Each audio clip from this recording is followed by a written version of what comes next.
At this point, this is just so delusional. And it's so different from the person I knew. This person I knew was very community oriented, and she lived her life in Toronto. She was very much about, grassroots community. And this is just like, let's hire a mayor to run a city. That's how we can just take them over. And she goes on about how if we take over enough towns, we can form a block of cities and tell the province to end the mandates. This is the Q Dropped podcast. Stories of relationships torn apart by QAnon.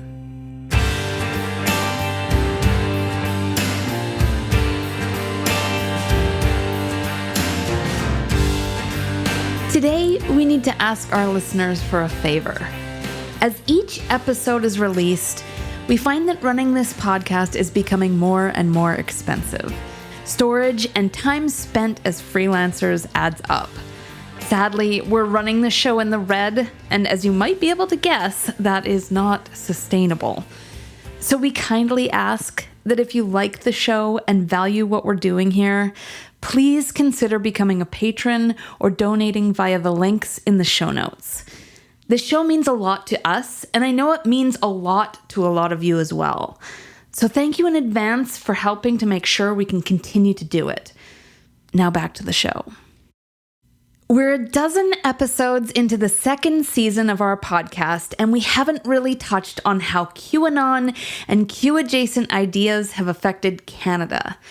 I know the world likes to look at my country and see gentle, apologetic people who thrive on being polite and neighborly, but Canada is changing.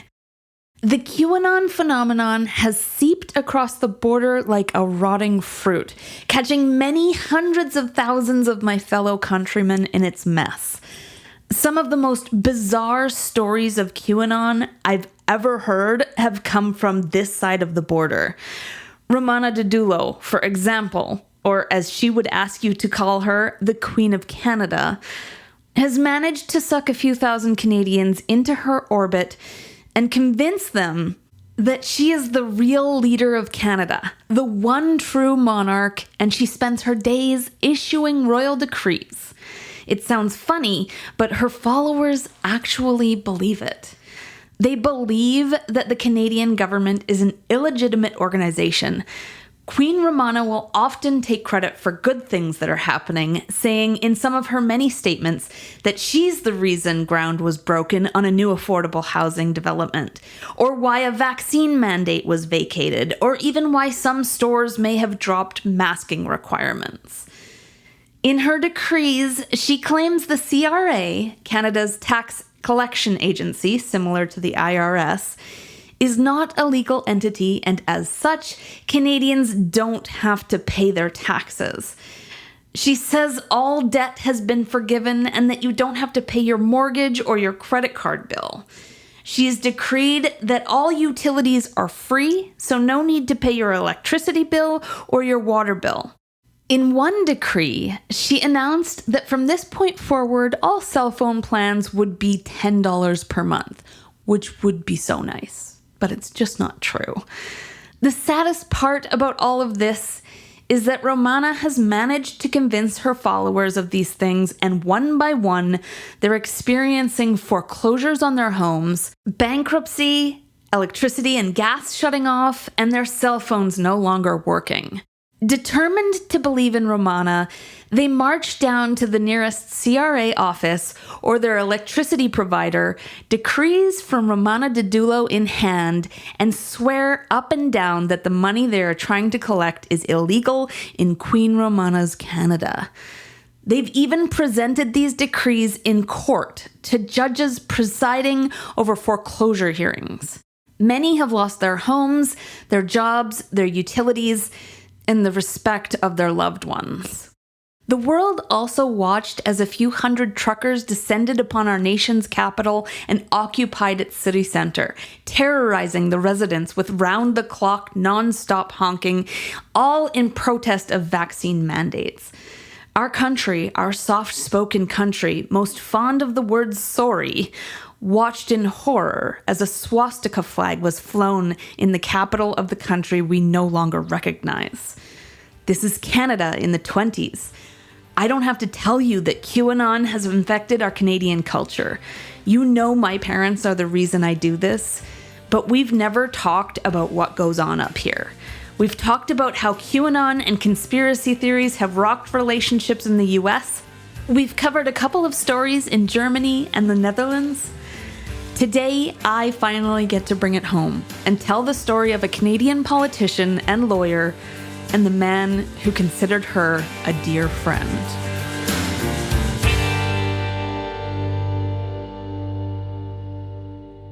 My name is Matt Fodor. I am a writer and political scientist in Toronto, and I have recently wrote a book. My book is called From Layton to Singh, the 20-year conflict behind the NDP's deal with the Trudeau Liberals. It's a story of the evolution of the NDP over the last 2 decades, from Jack Layton's time until Jughead today. Our story today is about Matt's relationship with his close friend, Saron Gebresellassi, a former candidate for the mayor of Toronto, a Canadian lawyer and activist. Saron and I knew each other for about, 3 or 4 years. We had many mutual friends going back about 15 years' time. We were both left-wing activists in Toronto. And I was, we were both involved in a strike at York University on the picket lines in 2009. And we never met there, but we were, we'd probably crossed paths and had a lot of mutual friends. Had been a lot of the same organizations. And I hadn't actually heard of her until she ran for mayor of Toronto in 2018. She ran for mayor of Toronto. And my activist friends, including many from the QP 3903 union, which we were involved with, spoke very highly of her. And they're saying it's a great candidate. This is the real deal. And they remember her from the strike days. And I decided to have a look. Matt took to Saron instantly. Politically, she was inspired by Bernie Sanders, AOC, and the Squad. She was very much a person of the political left. This working class daughter of Eritrean refugees, first generation family to go to university, someone with roots in the York Southwestern area, a priority neighborhood. I first met her and I decided to approach her when she gave a speech at a dissident labor conference. I guess that was in September 2018. And I was really impressed by her speech. And we got on very, very quickly. And I ended up becoming close friends with her very quickly. And I got involved in her campaign. I was very impressed with her. I thought she had some great ideas about free transit. Together, they would work on plans for a second run for mayor of Toronto, with Matt as her campaign manager. We were really close. There was this workspace in Toronto, the CSI, Center for Social Innovation, and she was a member there, and she got me a membership there, and I would do my work as a writer there. She had her law practice there, but we spent a lot of time thinking about a future run. We shared a lot in common. She was a very, very good friend. She was also bilingual, very, very passionate about bilingualism. And she ended up becoming a French tutor as well. The two worked together on a lot of projects and became incredibly close. We had the French tutoring, we had the workspace, we had the politics. We had to protest together. We were very close and, politically aligned. I was helping with policy and I was helping with communication. So a lot of her tweets in the last, before she went off to Campbell River, or off to Ottawa, I guess. But if you've listened to other episodes of this podcast, you know this is going to take a turn. Matt's friendship with Saron was about to change. It's really stunning how, where the story ends up in a very short amount of time. I saw no sign. I guess there were some issues around the vaccine mandates that began to really drive us apart. I did not know her views on vaccination, really. I assumed, since she wasn't vocally opposed to them, I assumed she was, a responsible citizen, and she certainly didn't violate, pandemic restrictions.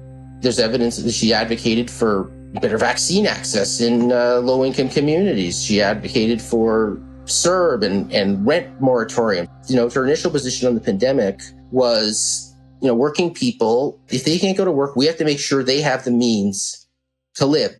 The CERB was the Canada Emergency Relief Benefit, a $2,000 per month payment made from the government to citizens who had lost the majority of their income due to the pandemic. This was a hotly contested issue in Canada, despite the fact that many people, myself included, were only able to make ends meet thanks to the CERB. Back then, in the initial months of the pandemic, the conspiracy theorists and budding QAnon population of Canada would not have been in favor of the CERB. But Matt's friend, Saron, was. Like it did with just about everyone, the pandemic took a toll on Saron. I did notice a decline in her outlook on life in some ways. I think she really got deflated by some of these restrictions. You live in an apartment in downtown Toronto and the city's shut down, so it's a tough place to be. This change in Saron may have been a warning sign for things to come. Around the Omicron wave, just after New Year's 22, I noticed a spectacular decline in her reasoning skills, a real change in her mood, outlook on life, and it starts getting a problem because I'm pro-vaccination. She knows that. She never had an objection to me to being pro-vaccine, but I think she's meeting with these unvaccinated city workers. She's very sympathetic to them. She hears that, she obviously did not understand vaccines very well. So I assumed a level of being informed that was not there. And she started to hear an alternative perspective. And, they had all these things that I didn't know I don't know what she was learning from them or hearing from them, but I think she was hearing things about the harm of vaccines. And she's starting to see the unvaccinated as a group of victims, right? She'd see them as these people are being excluded from society. People are saying, you can't be here because you're unvaccinated. I don't want you here because you're unvaccinated. And she was upset. Matt began to worry and would gently confront her about where she was headed. You're getting into anti-vax territory, and she's getting interested in vaccine mandates around. I'm noticing it in January. It becomes very, very obsessive. But we have to be careful about, not being anti-vax yourself. You are not credible, and I cannot, in good conscience, back an anti-vax candidate. It just became a fixation. The rhetoric in the media seemed to exacerbate the issue. I don't know if you remember, there was this Toronto Star headline that got criticized, actually, for it really polarized some of the anti-vax community. They had a cover that said, if somebody said, I think the anti-vaxxers just die or something like that. There was a point where some people in the country were so angry at the unvaccinated, the anti-vaxxers, they were saying things that were maybe not the wisest, but it doesn't mean get rid of vaccines it doesn't mean don't vaccinate. It just means, try to have change your tone. I understood that. I actually tried to change my own. I tried to follow her on this. Actually, I tried to say, you're right, Saron. People shouldn't treat people. Despite his polar opposite views on vaccine mandates, Matt tried hard to understand his friend's position. I could kind of respect on some levels. She doesn't think workers should be fired. Okay, she's standing up for the working class. Great. I understand. I don't really think she's right about the vaccines, but at least the sentiment is, it's something that's, I can, relate to who she is. He would ask her for solutions. But I would tell her things like, okay, you don't like vaccine mandates. Why don't you write down your alternative? What you think would be a better plan. But I never got it. Matt was very outspoken in his support of mass vaccination, while Saron was starting to have doubts about the vaccines. This was a wedge that was being driven further and further between the two.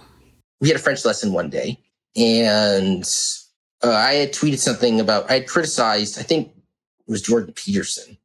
And he was tweeted something like, I'm in Tennessee and I'm just enjoying my freedom while Canada's everybody's just living their lives and enjoying their freedom while, Canada's backward Canada and Trudeau is still locked down and everybody's happy and nobody's, it's just wonderful. They just have freedom. And I just, I criticized it. Yeah, I said, I made some comment on there and I said, yeah, and you have probably more deaths in Tennessee than all of Canada, something like that. There were consequences, but I made some comment Anyway, we have a French lesson one day, and it's on Zoom, and it was kind of tense.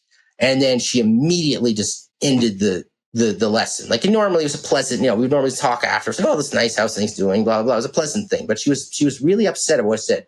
And I felt bad about it. Oh my God, I just hurt her feelings. I don't know what I did. So I called her, I guess around January 10th or so, 22. I call her and I say, I must have done something that hurt you. And I am sorry to do that. And what can I do to make it better? And she said, delete your tweets. I don't like your tweets. I said about the anti-vaxxers. I don't like what you're saying with the unvaccinated. I said, okay, so I deleted them. I was like, whatever. I'm not, if it bothers you, this is not something I'm going to die on a hill over. It seemed to Matt that Saron saw the treatment of unvaccinated people as a left-wing issue. She started to see the unvaccinated as victims. And the fact that was worse, though, was that the left was not supporting the unvaccinated, right? They were being ignored. And the left was just saying, get vaccine mandate, and you're bad for being an anti-vaxxer and all that. And she started to see them as, okay, they're a minority. She said, I will not stand by. The people are being fired. They're being dismissed. They're being mocked. They're being bullied by the majority. And it's our supporters who are doing this. It's our supporters. And, I'm not going to stand for this. So it just starts getting deflated. But still, it's interesting because we're still, even though we're having these moments, we're still close. Soon, Saron would have doubts about some of her biggest and most influential supporters. We're making a list of donors, and most of them we agree with. Let's put this on. Yeah, let's have Judy Rebick on the list. Let's have, people like that. We would agree and say, yeah, that's great. Put them on. And then there was a person, I won't name who it is, and I said, this guy's been really supportive of you, this doctor. And she's like, no, he supports lockdowns. That doctor is calling for more lockdowns. I do not support lockdowns. No lockdowns, that kind of thing. So it's just like, I will not take a donation from somebody who supports lockdowns. And this person's been doing, he's a doctor. He's been advocating he's with this group called Doctors for Defunding Police in Toronto. They've been a very good group that's been supportive of her in the past. They're very allied. I think he isn't, but I think there's a Eritrean or Ethiopian, which is the community that Saron comes from, member of that group. But it's just like all of a sudden, like you're seeing the centrality of there's a real conflict, and it's going to have to land somewhere because it's just getting too contradictory, right? Matt could not believe the difference he saw in his friend. Her mood changed enormously up until this vaccine mandate issue came along. She had a good sense of humor. She was joyous, less so during the pandemic, but it just really deflated. And she would take criticism. I love being her campaign manager because I would say, you screwed up. And she's like, please tell me I screwed up. Yes, what I do wrong. And she was a really good, I want criticism. Tell me what it is. And she was really good. She wouldn't take it. She would sit, listen, take it.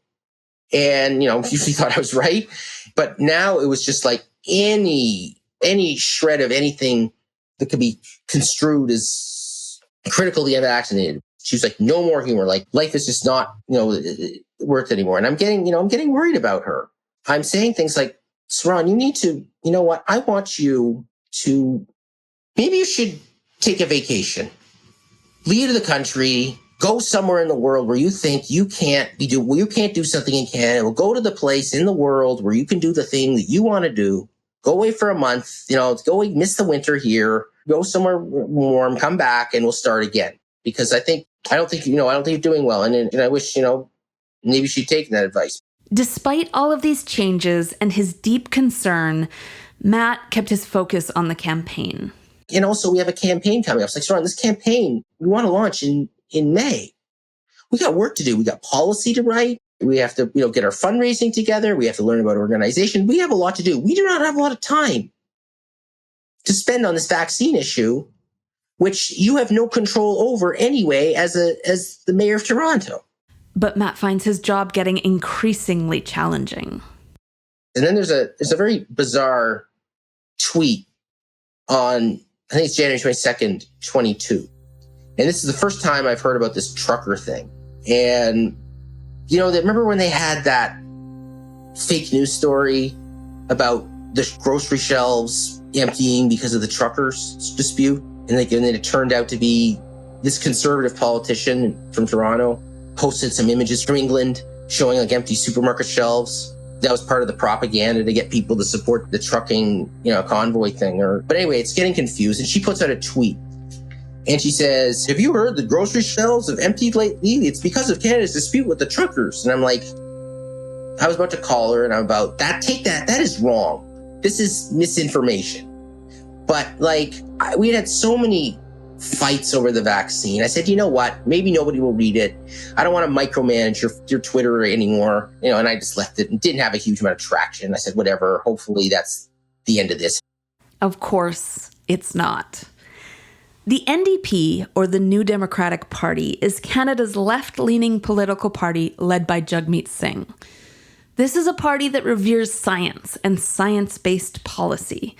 Both Saron and Matt have often been aligned with this political party, and it's the subject of Matt's book.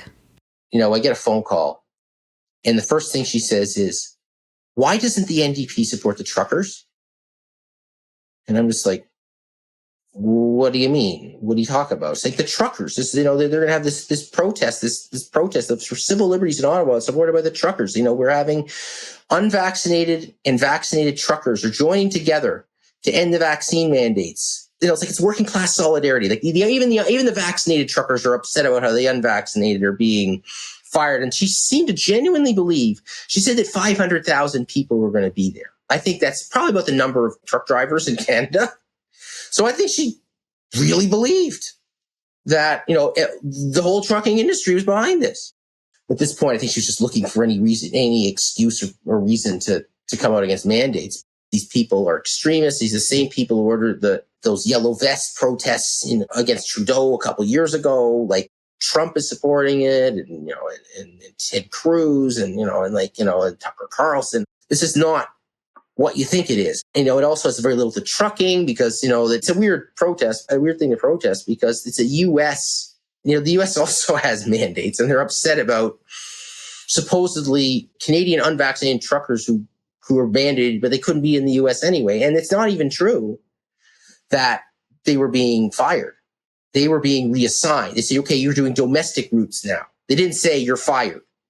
That did not happen. Inspired by France's 2018 Yellow Vest demonstrations, a similar series of protests, dubbed the Yellow Vest Movement, took place in Canada. Despite their common inspiration, the Canadian Yellow Vest movement significantly differed from its French counterpart by incorporating xenophobia and racism into its messaging. Various sources have characterized this movement as endorsing extremist views, harboring hate groups, and leaning towards the alt-right and far-right ideologies. The organizers of this movement were behind the organization of the trucker convoy in Ottawa. Of course, Saron believed none of this. She's like, no, you don't understand. That's a hoax. That's a hoax. Fake news. You don't understand this issue. You need to get more informed on this issue. And I'm like, oh my God, I thought. And I said, you know what I thought? I said to myself, she sounds like she joined a cult. Matt was not ready to give up on his friend or the campaign for mayor of Toronto. He decided to speak to her and try to get her to understand that it's not a good idea for her to become a one-issue candidate. He wanted to draw her attention away from vaccines and mandates and focus it once again on the many issues facing Toronto's working-class neighborhoods. She assured him that as a lawyer, she knew how to be responsible, and she took all of these issues seriously. But saying it was one thing. Doing it was another. But I'm noticing her just getting really overzealously excited about the truckers, really overexcited. And she's also discovering TikTok, and she'd never used TikTok before. She didn't have a TikTok account, but I said, let's learn TikTok because Jagmeet uses it quite effectively, and it might be a good way to, it seems to be the, an important campaign tool. Let's learn it. She said, okay, I'll familiarize myself with it. Well, I thought, she use it the way Jagmeet does it, or do it with the AOC does it, or something like that. But she finds the truckers there. she would send me videos of trucker propaganda video, at least a promotion, right? The videos promoting the convoy. And I just wouldn't watch them, support them. I'm just saying, I'm not watching this. And I thought if I just tune them out and just don't take it seriously, maybe she'll get the point that I'm not going to. But things only got worse. There was a statement by the White House about the unvaccinated that warned people about a dangerous winter ahead if you're unvaccinated. And it says something along the line of like, if you got your vaccine, good for you, responsible citizen. If you're not, you could face a deadly winter or dangerous consequences. And she was so triggered by this statement. She sends it to me, and it's like, she's like really upset about this message that they said, because she's anything that criticizes the unvaccinated, she's just so sensitive to it. She actually is vaccinated herself, but she's already declared herself, unvaccinated. I'm with the unvaccinated. She pretty much made that choice.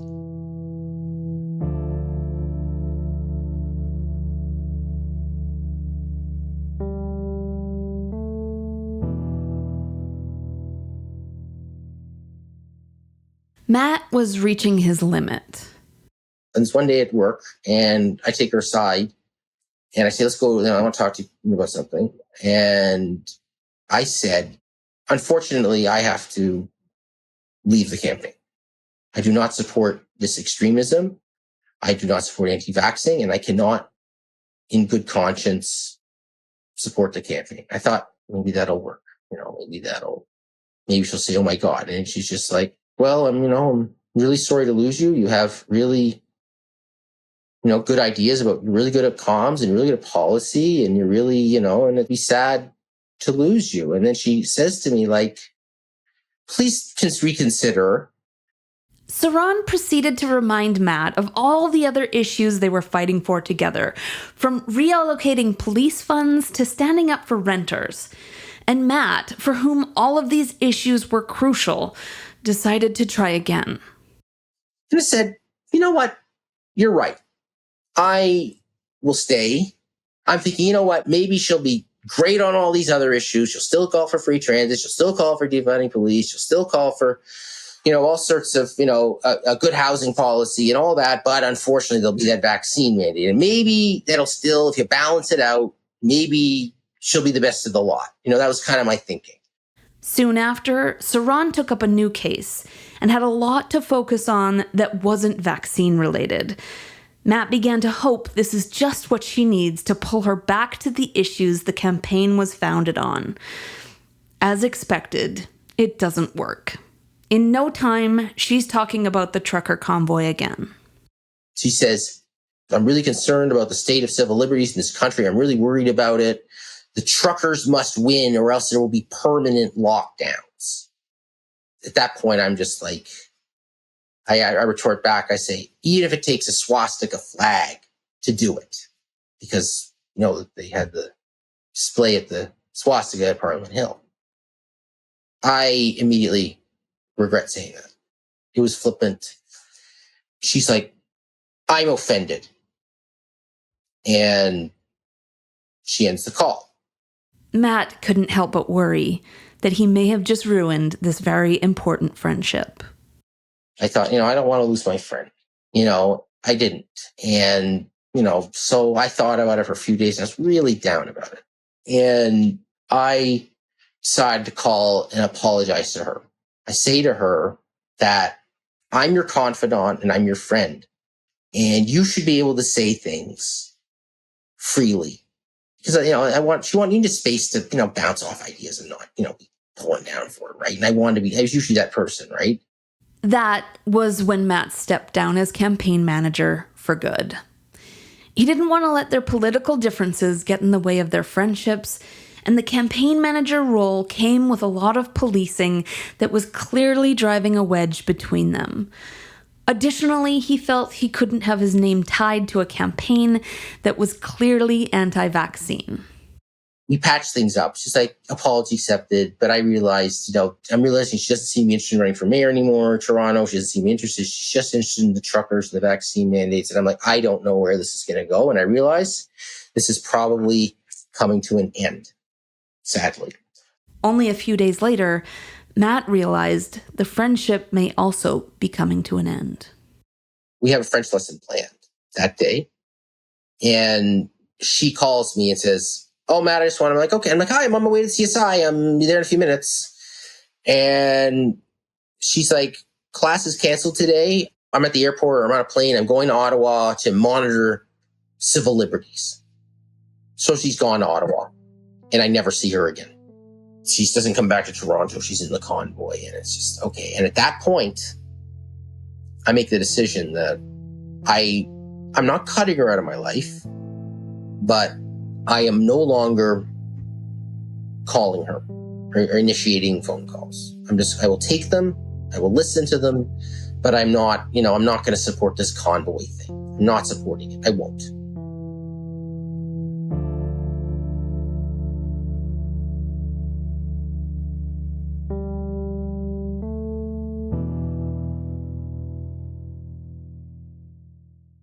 When Saran left for Ottawa, Matt was sure she would realize her mistake when she, a clear leftist activist, was confronted with the type of people and racist, anti-leftist rhetoric at the convoy. She doesn't. She just completely subsumes into the convoy, like just completely gone. And it's stunning. If you study her social media, her Twitter account, you will see the timing. Like, you see her just slip in January 22 from left-winger to convoy supporter. But things were about to get significantly more concerning. I get a phone call one day, and I pick it up. I remember she said, "Matt, I got great news. Big Bear's going to support the campaign." And, I don't know who Big Bear is. I look at his social media. This is like Timothy McVeigh style, like, rhetoric. This man is really, really extreme. Colin Big Bear Ross is one of the convoy's biggest personalities. He's the leader of the Big Bear movement with roots in QAnon conspiracy theories. He asserts that pedophiles are running Canada, that the government is tyrannical, and that modern medicine causes more harm than good. Matt was utterly shocked to see the contents of Big Bear's social media. It's a lot of like New World Order, a lot of stuff about pedophiles, the QAnon style, pedophiles are run the, liberals are pedophiles, or Joe's a pedophile, and they save the children, and these vaccines are crimes against humanity, the lockdowns are crimes against humanity. The World Economic Forum is giving us vaccines in order to depopulate. They're locking us down in order to destroy our morale, so they can take away we'll just be so psychologically damaged by these lockdowns, they can just easily take our freedom away. And it was just shocking to see her seem to embrace this person. Matt thought about sending Saron an email asking her if she knew what Big Bear was all about, but he stopped himself. I'm at this point, I'm just like, you're going to learn on your own soon enough. Surely you're not going to stick with this guy. Instead, Matt decided to focus on writing his book. I was so eager to get this book. I was so excited. And though I have to say that, this experience really thwarted my launch. Because I was just worried sick about what had happened with my friend. I just was so down. If she hadn't gone down this road, she was so encouraging of the book. She would have supported it. She would have been there. I was sad. I was doing the acknowledgments, and I said, I can't even put her name in the acknowledgments. But he still kept an eye on what his friend was up to. And, and it just gets weirder and weirder. Sometime after the convoy, she's moved to British Columbia. She decides to move there because there's this movement of the convoy. They're all like, we're going to run slates across Vancouver Island, and we're going to take over the island and, win cities. And, and she decides, I'm going to join them. I'm going to be their candidate. That's when Matt gets another shocking call from Saron. She says, okay, so I have an announcement. I'm making, we're making some changes to the campaign. And I want you to find me a city in British Columbia. Many of these elections go unclaimed. So find me a city in British Columbia, maybe Campbell River, maybe Nanaimo, Nelson, but look for that city where there might be an opportunity to run, or there's an availability where will there be no one, maybe there's a city somewhere with no one, where there's no incumbent or it's an empty seat or whatever. And, let me know, do your research and find that city. At this point, this is just so delusional. And it's so different than the person I knew. This person I knew was very community oriented, and she lived her life in Toronto. She was very much about, grassroots community. And this is just like, let's hire a mayor to run a city. That's how we can just take them over. And she goes on about how if we take over enough towns, we can form a block of cities and tell the province to end the mandates. And this is just so delusional. Matt finds himself at a loss for words. And a few days later, they share their last phone call. And it's really sad because, the old personality is still there, but it's just fading away. The old person, Saron, I knew, was rapidly fading away.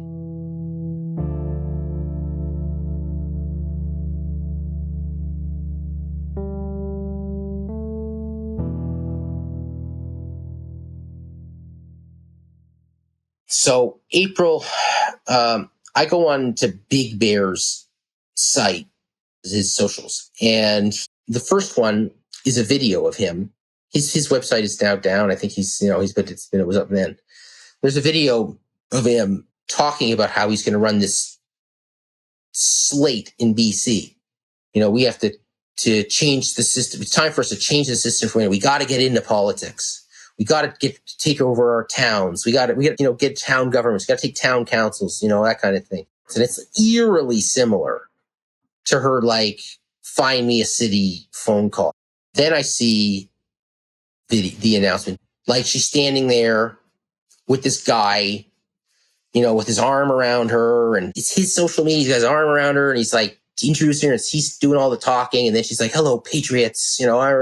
Big Bear is a thought leader and a knowledge keeper, and all this. It is absolutely delusional. Gentlemen, Big Bear here. Look who came to visit me in Nelson, BC. I got Saran. She came from Vancouver. We met in Ottawa. This woman is amazing. She is an attorney, and she's got some words for y'all today. Hello, Patriots. I am so proud to be in Big Bear's hometown. He is a shining light for Canada and also a knowledge keeper, a thought leader, and really helping us get through this and unify. This beautiful soul is going to be running for the mayor of Camel River, British Columbia. So make sure you get behind her there. And also, so I'm coming to the Rolling Thunder. After that, I'm just done. I stopped taking any phone. She calls me, and I'm sure she's calling me to say, "Guess what? I got big news. I got an announcement." I stop taking the phone calls. I get 3 phone calls. I think it's April 26th, or May 3rd, May 4th, and then that was it. I do not understand how on earth you go from Black Lives Matter Toronto to QAnon.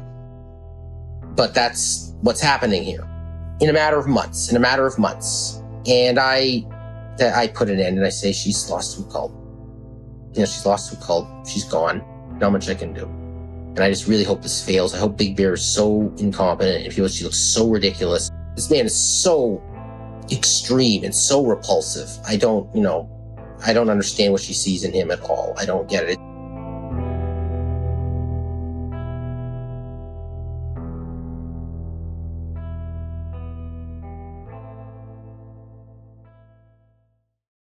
Matt is deeply saddened by the loss of his friend. Like me, he finds relief in absorbing information about the mechanisms at work in Saron's drastic change. So after that, I start reading on the topic of cults. I order Dr. Stephen Hassan's book, Freedom of Mind. I start researching cults. I say, this is what it is.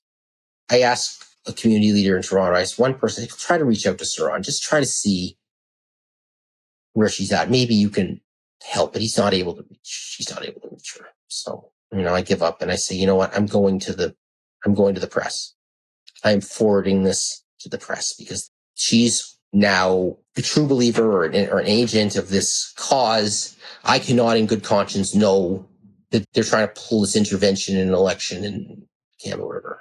That's when Matt reaches out to the press in Campbell River. He makes a few connections who help keep him up to date on what's going on. I heard that she actually approached some of the progressive candidates and wanted to see if they could work together. But she was also convoy. Those candidates were not impressed. She's also identifying herself as a private prosecutor, which she never was. But this is where the United People of Canada come in. The United People of Canada, or TUPOC, is a non-profit organization that has been continually accused of having ties to the Freedom Convoy organizers, despite the fact that the group denies it. This group includes a director who serves as an advisor to the husband of Tamara Leach, a well-known convoy organizer. Directors of TUPOC have been known to post on social media about the New World Order, the Mark of the Beast, and other obvious QAnon-related conspiracy theories. Whether they have any affiliation with the convoy or not is inconsequential. This is a group widely accepted to be made up of extremists. I learned in the paper, in the Toronto Star, that Saron is their lawyer, and I just about died. As their lawyer, Saron would go on to defend the group in an eviction case brought against them by their landlord. TUPOC had entered into an agreement with the owner of St. Brigid's in Ottawa, a deconsecrated cathedral and familiar landmark in the neighborhood. The group agreed that they would provide a $100,000 deposit on the property and pay rent with the intent to purchase the $6 million church. They had also agreed to prove that they had obtained liability insurance for the property. In the case against TUPOC, the landlord claims that the group did not hold up their end of the deal, failing to pay rent and the deposit, and they also failed to prove that they had obtained the necessary liability insurance. As such, the landlord wanted them off the property. The judge that heard the case sided with the landlord and ordered TUPOC to vacate the premises and pay court fees. Saron would come in right about the time that they were appealing this decision. According to Matt, her arguments in court during the appeal were almost nonsensical, and once again, the judges found in favor of the landlord and ordered them to pay more court costs. They now owed the landlord $65,000 and had to leave St. Brigid's. Meanwhile, Saron lost the election in Campbell River by a very large margin.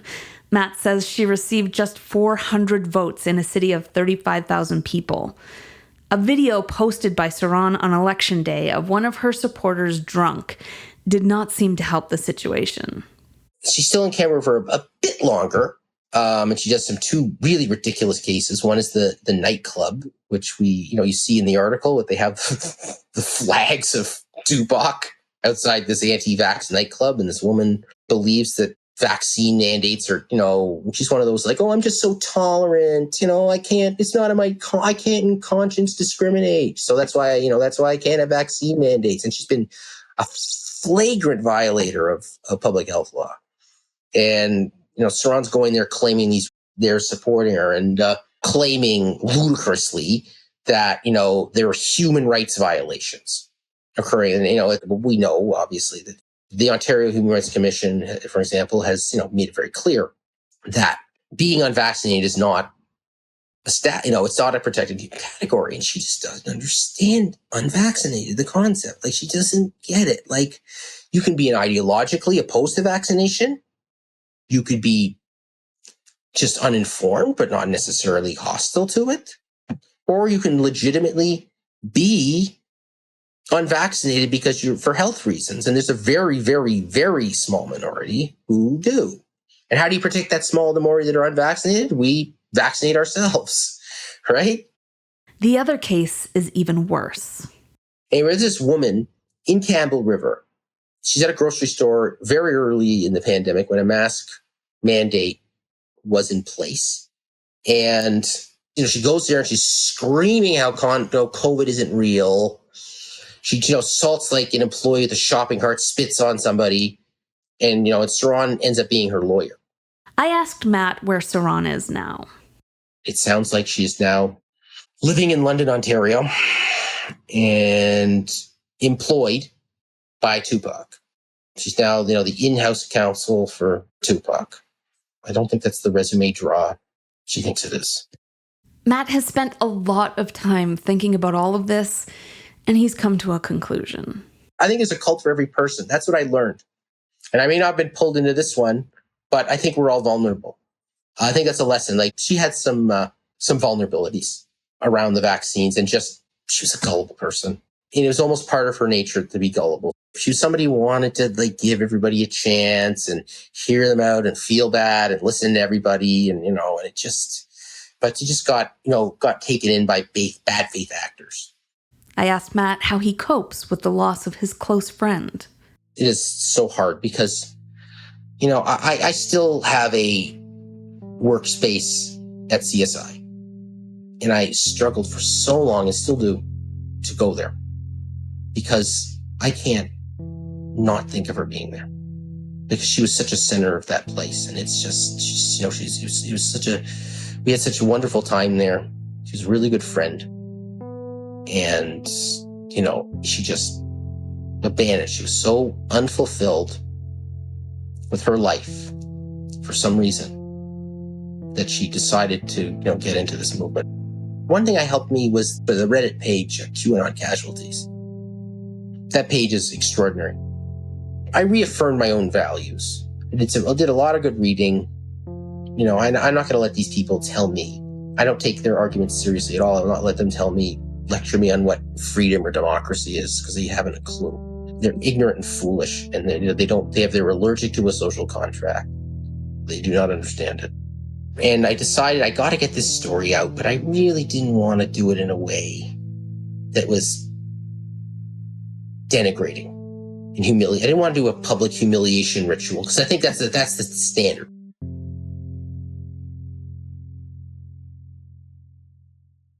Matt wrote an in-depth article linked in the show notes with evidence of his entire story, including videos, tweets, and more. This is a play-by-play of my friend. You can see my friend completely change in a couple weeks. It is just stunning to see. And she was, she had a lot to offer. It was really a sad thing. And it's really hard to understand because I didn't understand cults at all. It took me a long time to research it. You want to go back and say, what was I missing? Was there something in her that was off about her the whole time, and you just overlooked it because, you liked some other things and she was your friend and you thought she was cool and, you thought she was like the coolest person around. I really did. I thought she was a wonderful friend. And I'm just, devastated that I kind of became the bad guy because of these vaccine mandates. I did not cause this pandemic. I'm not going to campaign against mass vaccination. That's just unacceptable.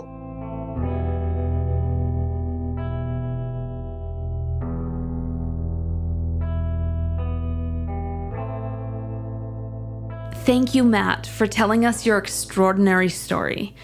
Links to Matt's book, article, and Twitter are below if you'd like to know more about him. Thanks to our listeners and our supporters. We absolutely could not do this show without you, so thank you. Please make sure to subscribe to the podcast on YouTube or your favorite podcast platform to be notified when the next episode is out. Thanks for listening.